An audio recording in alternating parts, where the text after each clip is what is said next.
The next afternoon and late at night, we finished the food the god had brought us. The next day, Aladdin did not wait for hunger to motivate him. He took a silver plate hidden under his shirt and sold it early in the morning. He met a Jew on the street, took him aside, showed him the plate and asked if he wanted to buy it. The cunning Jew took a look at the plate, immediately knew it was good silver, and asked how much it cost. Aladdin, who did not know the value of the plate and had never bought or sold it, asked him to tell the value of the plate himself, and he believed him to be honest. The Jews were confused by Aladdin and number 39's naive attitude, but he thought that he did not know the quality and value, so he pulled out a gold coin that was only 1/62nd part of the selling price of the plate and gave it to him. Aladdin quickly took the coin and left immediately, making the Jews unhappy about the small profit. He was upset because he did not think that Aladdin did not know the price and should have paid much less. The old man intended to follow the young man to get some back, but Aladdin ran too far to catch up. On the way home, Aladdin used gold coins to buy cakes for his mother and himself. The remaining money was given to his mother to go to the market to buy food, needed for her and her son to eat for a few days. They continued to live like that, meaning that Aladdin sold all the plates to the Jews one after another, up to the 12th one after the first, each time the family ran out of money. The Jew gave a gold coin like last time, not daring to let go of the great bargain. He paid all the plates at the same price. The tray, in turn, weighed 10 times as much as each plate he had given the Jew to take home. After weighing the weight, he immediately paid 10 gold coins, and Aladdin accepted. When he had spent all 10 gold coins, he relied on the lamp again.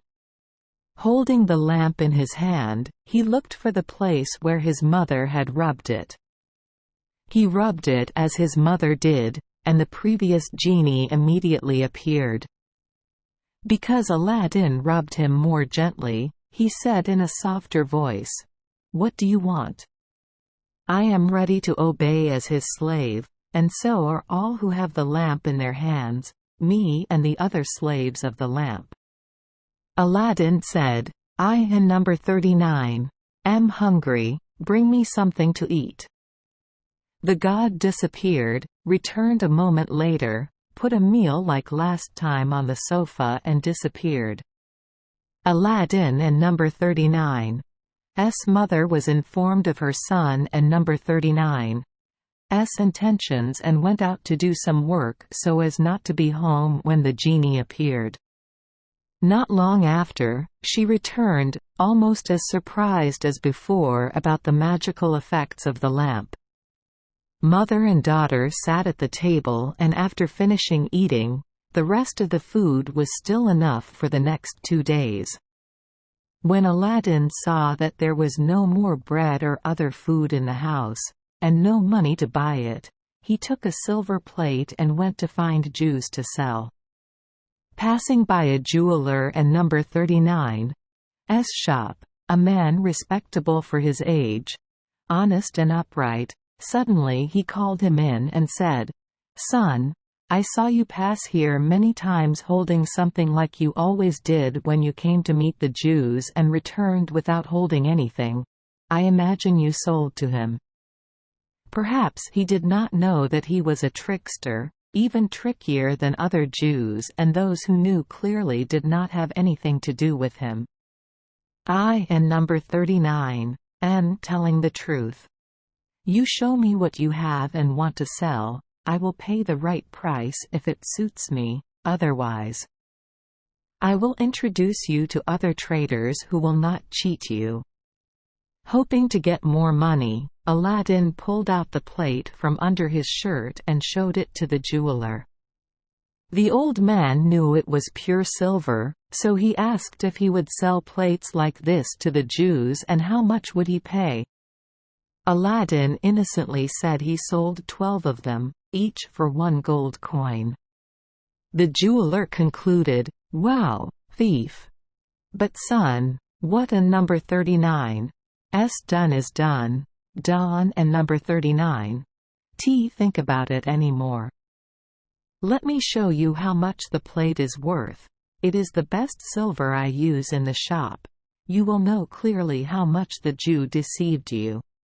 He took out a scale, weighed the plate, and after explaining the quality of the silver, he noted that according to the plate and number 39's weight, it cost 72 gold coins. He counted it and paid it immediately in cash, saying, "That and number 39's it. The correct price of the plate. If you have doubts, just ask other jewelers as you like. They will say it and number 39's worth more than I promised to pay you double. We only profit in jewelry making with the silver we buy, and even the most upright Jews do not do that." Aladdin thanked the jeweler very much for his sound advice, and from it he benefited greatly. He then sold him the other plates and the tray, paying the full weight price. Although Aladdin and his mother had an endless source of money from the lamp, they continued to live frugally as before, saving money to live honestly and buy some necessary items. His mother also only spent money on cooking and sewing clothes. Based on the money she sold 12 silver plates and trays to the jeweler. They lived that way for several years, only occasionally using magic lamps. During that time, he worked very hard to meet famous people among the largest merchants of precious blankets, fine fabrics, silk and jewelry. Through their stories, he had acquired the demeanor of the aristocracy from time to time, especially through gemstone jewelry stores. He knew he had mistakenly thought of colorful, transparent fruits picked in the garden. When I went to get the lamp, it was only colored glass, which were very valuable gems. Many times he saw people buying and selling precious stones. He knew their value and saw that none were as beautiful and large as his stones. He understood clearly that he had a priceless treasure. He wisely did not tell anyone, not even his mother, and believed that silence would bring him a noble destiny. While strolling in a neighborhood, Aladdin heard an order from the king to close shops and houses, and everyone had to stay in the house. Princess Badrul Baudour, the king and number 39's daughter, passed by to take a bath. Until it and number 39's time to return. That announcement made Aladdin curious to see the princess and number 39's face without the veil. He could have done it by standing in an acquaintance and number 39's house and peeking in, but he was not satisfied because according to custom, the princess had to cover her face. To satisfy him, he found a more certain way: to stand behind the bathroom door and hide so he could see the princess and number 39's face. Aladdin didn't and #39 wait long. He saw her coming with an escort of maids around and behind. When she was 3 or 4 steps away from the bathroom door, she put away the veil that was obstructing her face, so Aladdin saw her comfortably walking straight towards him. Until then, Aladdin had never seen any other woman take off her veil except his mother, who no longer had any significant beauty to see other women more beautiful. He had heard about the princess and number 39's extraordinary beauty, but there were no words that could fully describe her beauty like her beauty itself. When he saw Princess Badrul Baudour, he completely lost the idea that all women were similar to their mothers. His mood was confused and his heart could not help but turn towards the object that had just made him ecstatic. Indeed, the princess is the most beautiful girl in the world. Big, quick and sparkling eyes, gentle and modest look, balanced nose, small mouth, beautiful, harmonious lips. In short, the facial features are perfectly regular. It and number 39. No wonder that Aladdin was overwhelmed and dismayed by the beauty that had always been strange to him. In addition to these excellent features, the princess has a plump body and a dignified demeanor that makes people respect her just by looking at her. When the princess entered the bathroom, Aladdin stood dumbfounded for a moment, happily recalling what captivated him to the bottom of his heart. Calm down, seeing that the princess had entered, it was useless for him to stand in place because when she came out she had covered her face so he could only see her back, so he had to retreat from his place. Returning home, Aladdin could not hide his confusion and anxiety from his mother. She was surprised to see him sad and daydreaming unlike usual, so she asked if something had happened or if he was sick.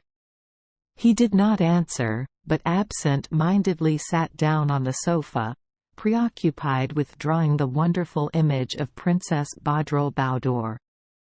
The mother prepared a late-night meal without asking further questions. When finished, she brought him closer to eat, but the boy still didn't and #39. Pay attention. She urged him to eat, but with great difficulty he changed his sitting position. He ate little, bowed his head, and was absolutely silent. His mother could not force him to say a word about this unusual change. After the meal, his mother wanted to ask about that deep sadness, but he wanted to lie down rather than tell her about his story. There is no need to tell how Aladdin was infatuated with the beauty of Princess Badroulbadour overnight. All I know is that the next day, sitting on a chair in front of his mother while spinning, he said to his mother, "Mom, yesterday I went out to the neighborhood. When I returned from the big street, I kept being quiet and it bothered me, I know. Let me tell you clearly, I and number 39 am not as sick as you think, and I and number 39 am not now. But it can be said that what you feel and constantly worry about is worse than an illness. I don't and number 39 know how, but hearing you say it, I and number 39 am sure you know." People in the area did not know, nor could my mother know that yesterday afternoon Princess Badroulbadour, the king and number 39's daughter, went to take a bath. While walking on the street, I heard the news. People ordered them to close the shops and go inside to ensure the princess and number 39's honor and give her freedom to walk on the streets. I was near the bathroom, curious to see the princess and number 39's face, so I came up with the idea of hiding behind the bathroom door, thinking that she would remove her veil when she entered.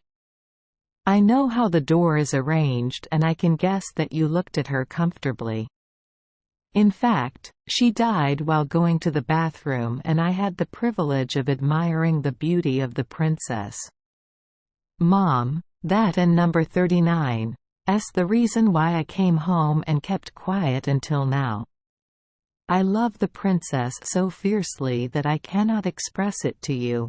My passion is always strong and fresh, and I feel that love can only be satisfied when I marry Princess Badroulbadour, so I decided to ask her to be my wife. Aladdin and number 39's mother paid attention and listened to him until the end, but when she learned that his intention was to ask the princess to be his wife, she burst out laughing. Aladdin wanted to continue talking but she interrupted him. "Hey, my child, what are you thinking?" You have to be out of your mind to tell your mother that. Mom, I assure you, I and number 39 am not crazy. I and number 39 am very sane. I expected you to scold me for being crazy, weird and what you might do, but all of that didn't and #39. Stop me. Let me tell you again that I have decided to ask the king to ask Princess Badrul Baudur to be my wife. Actually, my child, the mother said to her child very seriously, I can and number 39 help but say that you have forgotten who you are. And even if you want to carry out that intention, I don and number 39 see who you are. Please forward that request to the king.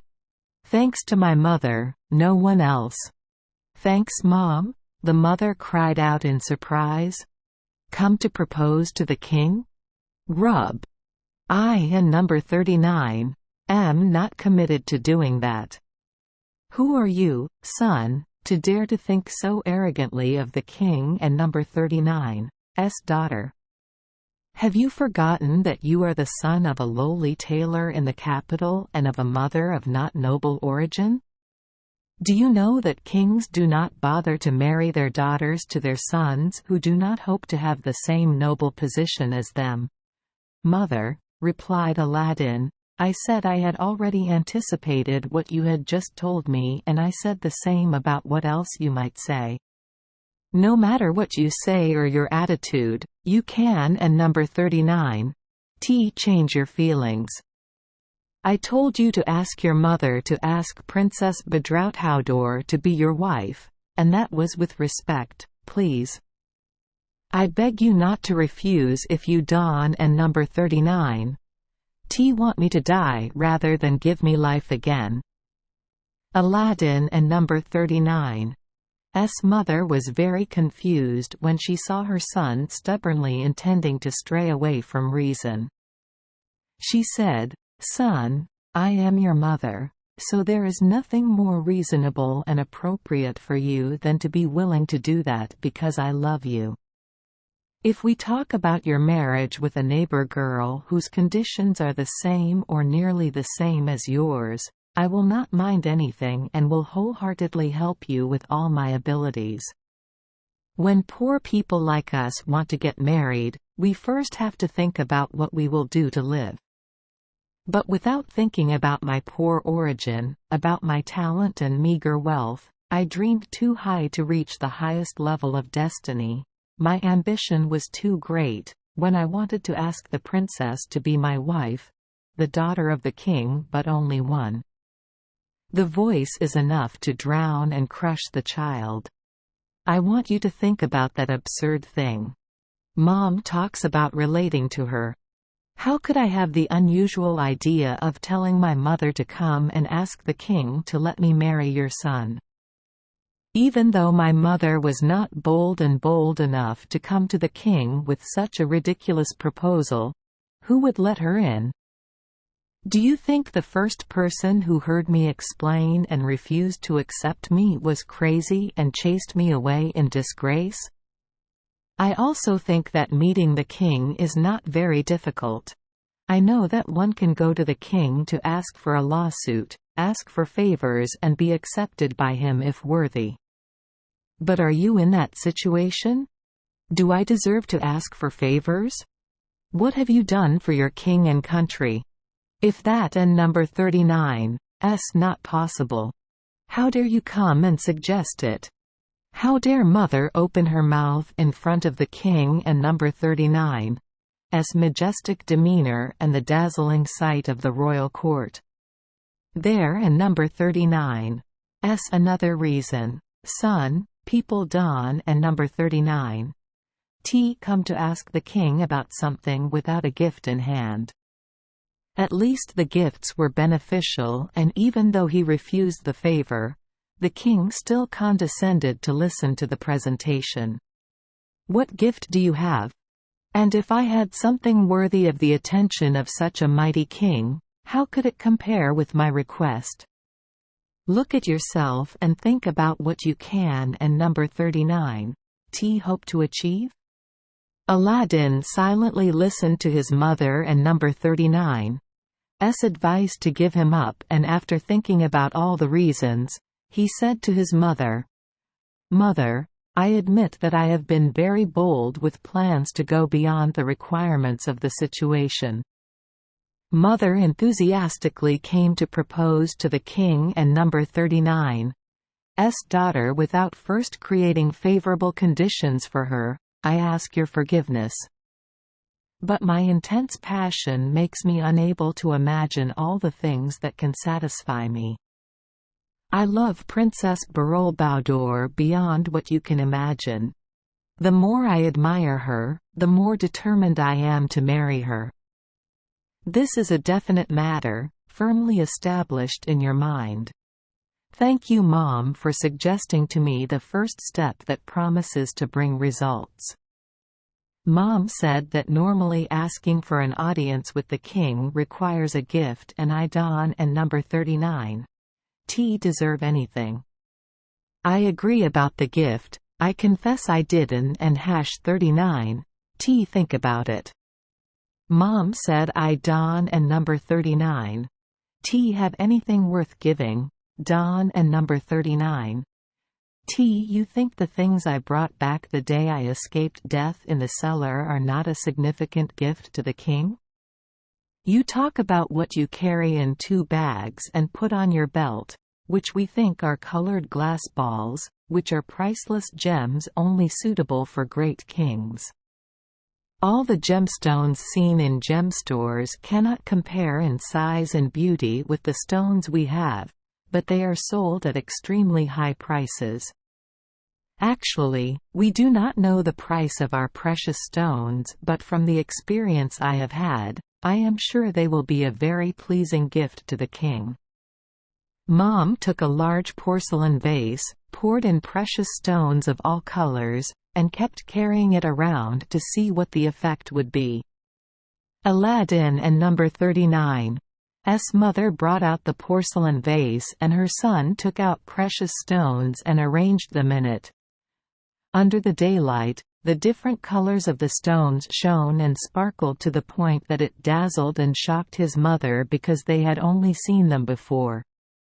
Seen under a small lamp. It is true that Aladdin saw them on the tree, creating an enchanting scene, but at that time he was a child. He only saw them as objects to play with, and brought them back with that thought, without knowing anything more. After admiring for a while, Aladdin said, "Mother, you refused to go to see the king because you did not have a gift. I think this is a gift that will give you a favorable reception." Although the mother was stunned by the beauty and sparkle of the gift, she did not think it was as valuable as her son claimed, but to please him she did not discuss it anymore. She was still worried about the king and number 39's acceptance, so she told her son, "Son, I also think this gift is effective, but when I asked the king, I clearly felt that I didn't and #39's have enough strength and would just stay silent. Not only would you lose your effort, but you would also lose the gift of an extraordinary fortune, and your mother would shamelessly return to report the hopeless news. I have said it and you should believe it," she added. "Even if I want to try to please you, dare to request the king as you expect. Surely the king will laugh at me and chase me away like a fool. The crazy person or grandpa gets angry and the child and mother will be the victims." Aladdin and number 39's mother also gave him many other reasons to change his mind, but the beauty of Princess Baroulbadour had too strong an impact on his heart and could not move him. Aladdin begged his mother to do what he had decided. Both loving and afraid of him doing something reckless, the mother tried to suppress her fear and follow her son and number 39's wishes. Because it was too late to go to the king and number 39's palace, the work was left for the next day. Mother and daughter did not talk about anything else for the rest of that day. Aladdin carefully suggested his thoughts to his mother so that she could feel confident in coming to ask for an audience with the king. Even though her son gave many arguments, the mother still did not believe in success, and in fact she had doubts. She told her son, "Son, I hope the king will allow me to meet and calmly listen to my request, but after such a good reception, if he asks where your house, assets, and land are, that and number 39, why? These are issues that the king cares about before me. If he asks that, how would you tell me to answer? Mom, let and number 39 not worry in advance about something that probably 1 and number 39 happen. Let and number 39 think first about the king and number 39 welcome and answer. If you want to know about what I just said, I will be prepared to answer. I believe in the lamp. Thanks to it we have not lacked anything for a long time." Aladdin and number 39 mother had nothing to argue with what her son just said. She thought the lamp could help them with greater miracles than providing food and drink for them. That satisfied her and at the same time removed the difficulties that could have held her back. Aladdin understood his mother and number 39's thoughts and said, "Mother, at least remember to keep our secret. Every good outcome in this matter depends on it." Mother and son parted ways to go on vacation. But the intense love and great expectations about property in his mind kept him from sleeping peacefully as he wished. He woke up before dawn, urged her to quickly get dressed and get to the palace gate in time to open and meet the king at the same time as the big and small mandarins entered the court to attend the regular trial. Now the king also presides directly. Aladdin and number 39's mother did everything as her son told her. She took a porcelain vase to put the precious gems as a gift, wrapped it with a layer of very smooth and clean cloth, and another layer that was less smooth she tied together at the 4 corners to make it easier to carry. She left, heading towards the palace, making Aladdin very satisfied. The mandarins and those with high positions at the court entered the royal palace when she arrived at the castle gate. There were a large number of people coming to the court on business. When she opened the gate, she accompanied them into the courtroom. This is a very beautiful living room, spacious and magnificent, with a solemn entrance. She stopped and tried to arrange to stand in front of the king and number 39's seat, with the attending courtiers sitting to the right and left of the king. People were called one by one in the order in which their petitions were raised and heard until the regular recess. The king stood up, dismissed the court and went into his private room with the prime minister following. Other court officials also left. Those who came to express their wishes also dispersed. Some people were satisfied with the benefits. Others complained about the results of their trial, and others hoped for another trial. When Aladdin and number 39's mother saw the king stand up and go back to the palace, she thought that he would not return that day because everyone had left, so she also left. Aladdin saw his mother entering the house with the king and number 39's gift, wondering what the outcome would be. Afraid of something tragic, he didn't and #39 dare open his mouth to ask. The kind mother had never set foot in the king and number 39's palace and knew nothing about the daily work there, so that her son would not be disturbed. She told him very honestly, "Son, I saw the king and surely he also saw me. I stood right in front of him without anyone blocking him. He saw me, but busy people had to listen very carefully. Many people presented. It went on forever, and in the end, Mom thought he was too bored, so she suddenly stood up and walked in without waiting to listen to the people waiting in line for their turn to present. However, that made my mother happy because she was starting to get impatient and tired of waiting so long. Nothing has changed. Mother will return to the palace tomorrow. Maybe the king is not too busy. No matter how infatuated Aladdin was, he could n#39 help but suppress his feelings because of such an incident. At least he was pleased to see that his mother had overcome the most difficult step, endured the king and number 39's presence, and hoped that she would follow the example of those who presented to the king, and would not hesitate to do the work entrusted to her when given the opportunity to speak. Thank you for joining us for today's fairy tale. We hope these stories bring joy and meaning to your day. If you love our channel, please hit the subscribe button so you won't miss any exciting tales. Wishing you a good night and sweet dreams. See you in the next story.